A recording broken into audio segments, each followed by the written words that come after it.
Hello, folks. This is going to be my first attempt at art critique, and this is one of my own pieces. And I'll be doing this kind of in-depth art critique only on things that I've produced because I don't feel I'm learned enough in the subject to do a deep criticism on other paintings. Now, I know that the first thing you'll recognize when you look down at this picture or look at this picture is that indeed I'm not much of a painter. Now this is just I entitled it, this is just a small painting, by the way, and I entitled it Village on the Costa Azul, or Blue Coast. It's acrylic, and I did it July 4th, 2007. Okay, so now I'm going to point out a few things. First of all, I speak about composition in art when I'm doing a art review on a deck of tarot cards, which is, I really enjoy doing art reviews, not critiques, art reviews on tarot cards because I really like tarot cards and I like doing review on the art therein or thereon. But I've never really done one on a piece of art that I've created. Like I said, this is Village on Costa Azul, or a village on the Blue Coast. And as you can see, there really is no composition. I speak of composition a lot when I'm reviewing other art. But my level of creation in art, although I love every piece that I ever do, my level of creation is not layered enough. I'm not of a high enough experience or trained position or level as an artist to create the kind of layers you need to create to have actual composition that you can see. So my composition is basically flat composition, very amateurish, but still I try my best to create some composition.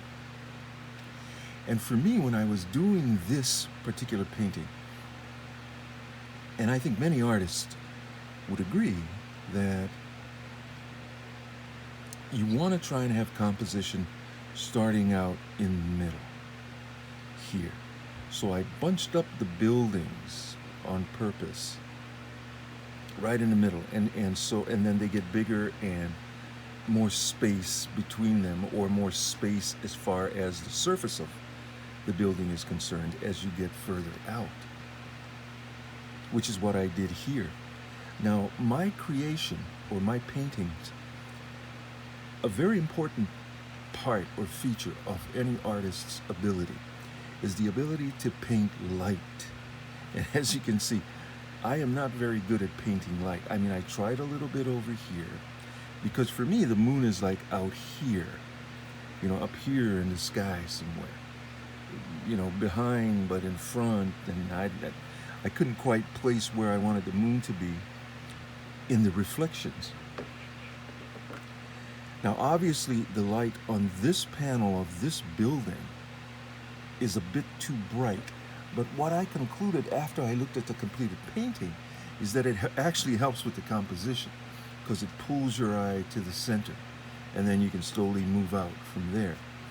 So although I wasn't looking at this as being a feature of this particular wall in this particular building as being a help to the composition of the overall painting, in my eye now when I look at it, it does help with the overall composition in this section of the painting.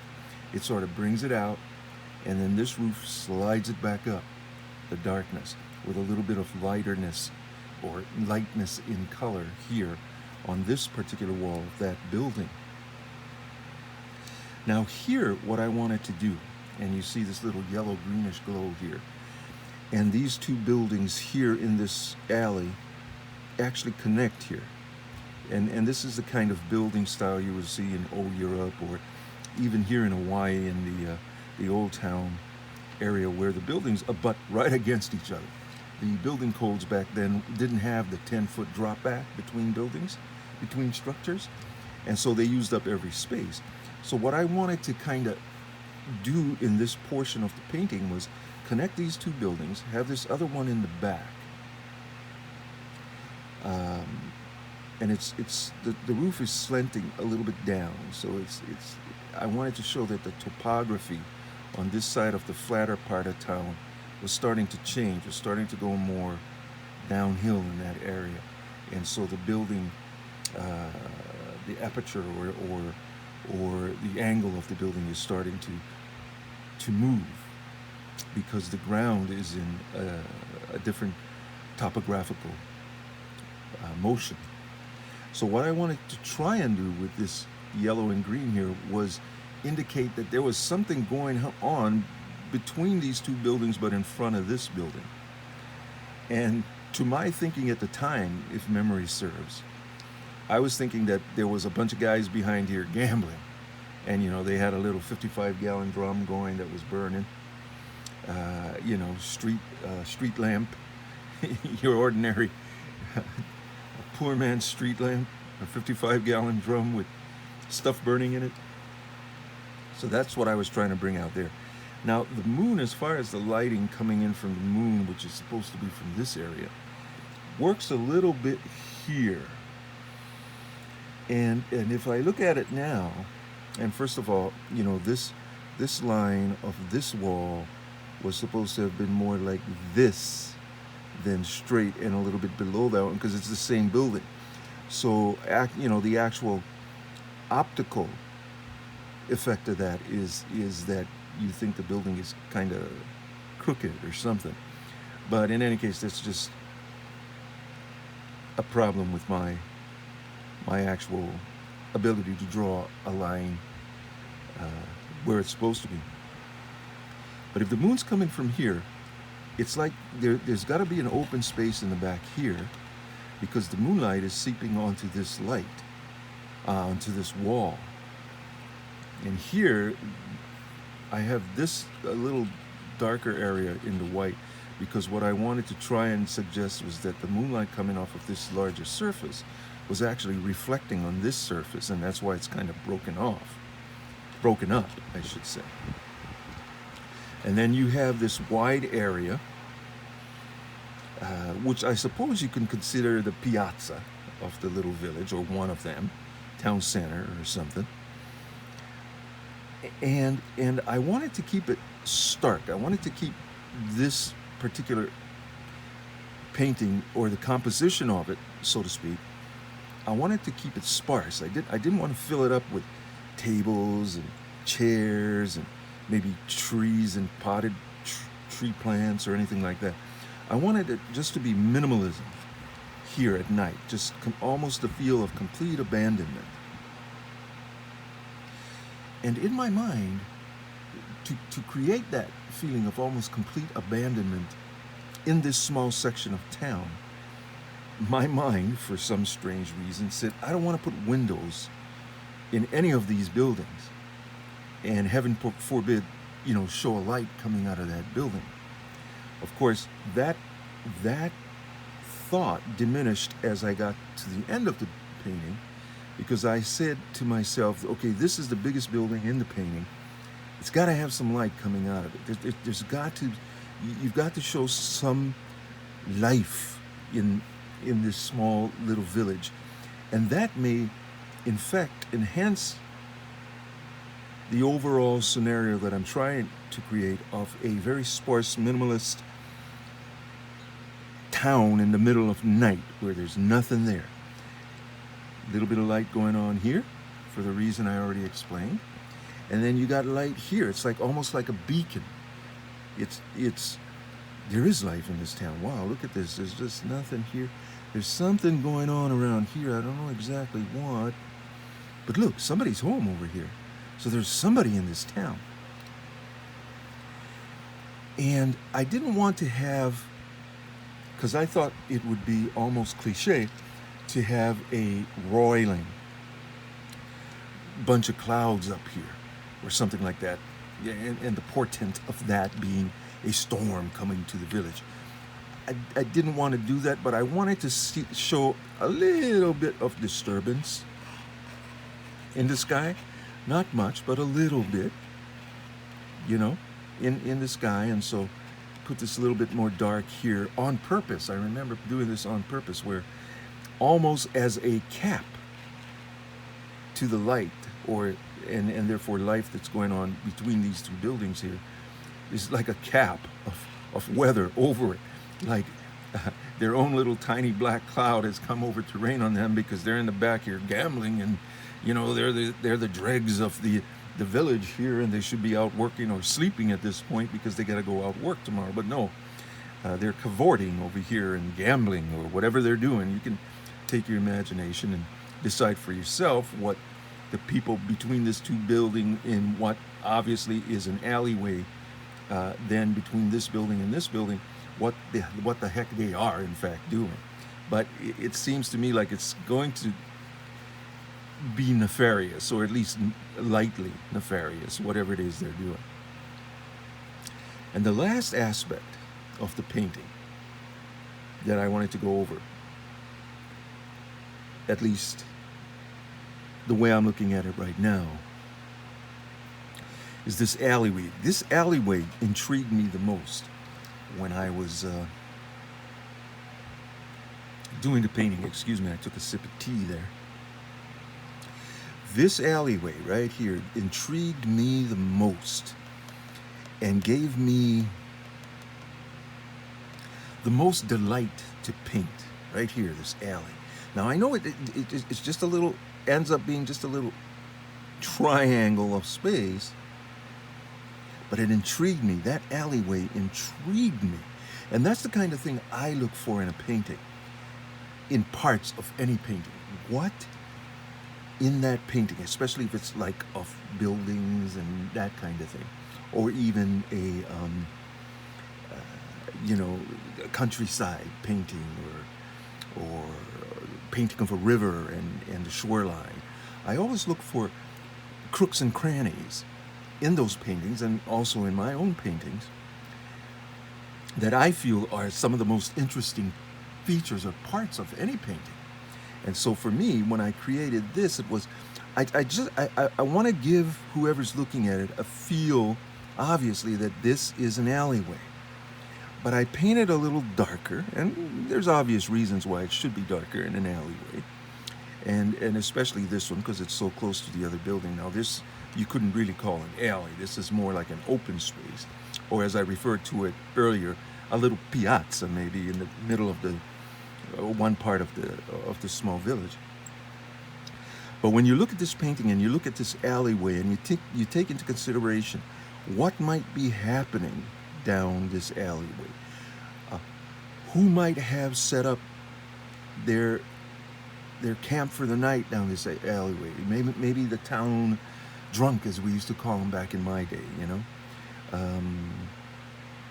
set up his little tarp down here, or any number or myriad of things could be happening down this alleyway. And then the next question is, where does this alleyway lead? And as I said earlier, I put the line wrong here on this one.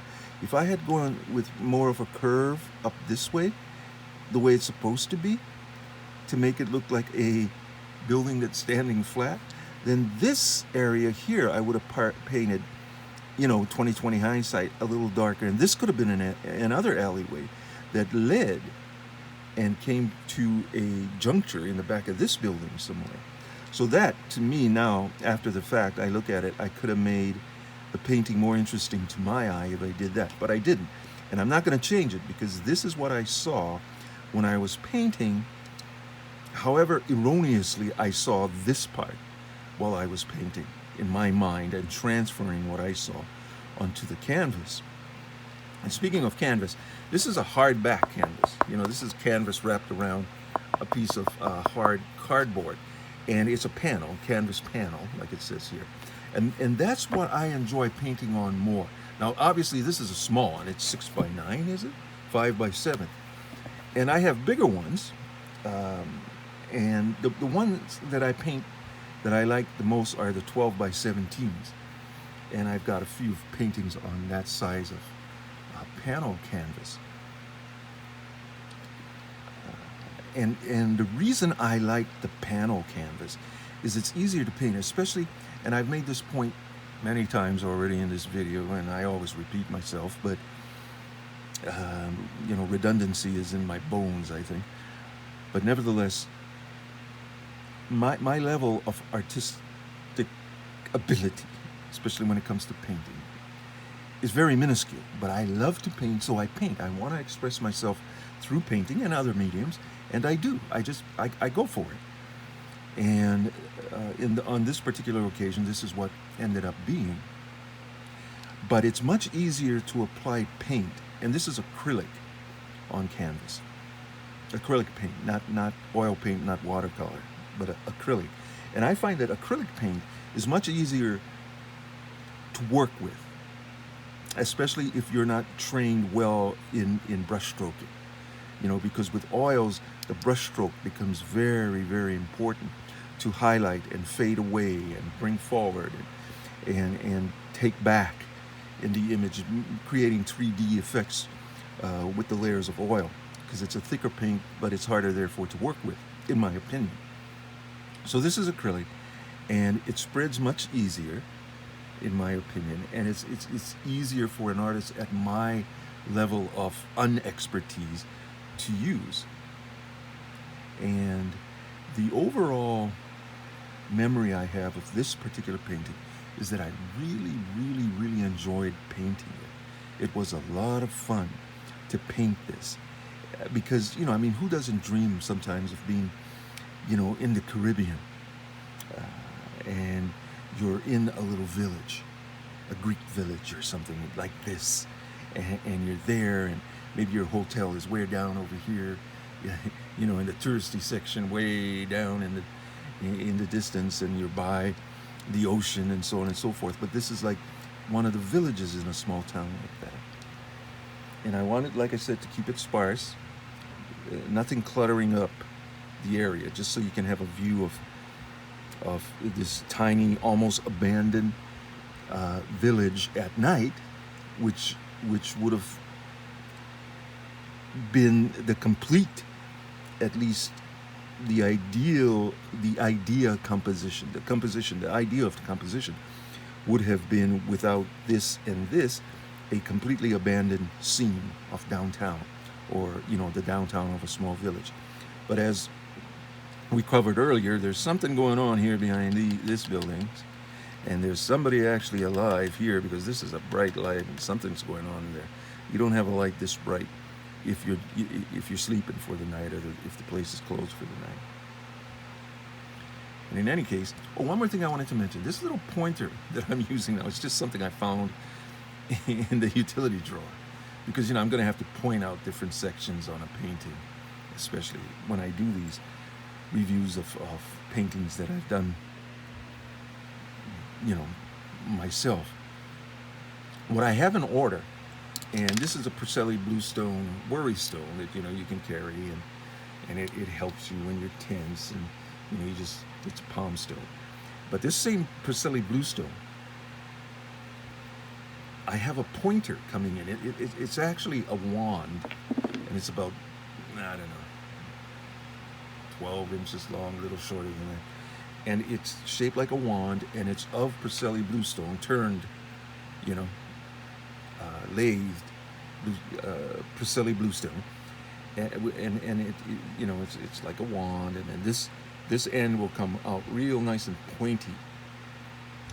And that's the item. I ordered it not as a wand, but as a pointer, because I was thinking about doing these types of videos where I'm going to be I'm going to be in need of a pointer to point to the sections that I want to talk about in the paintings. So in the future, hopefully, and it's about 6 days overdue now,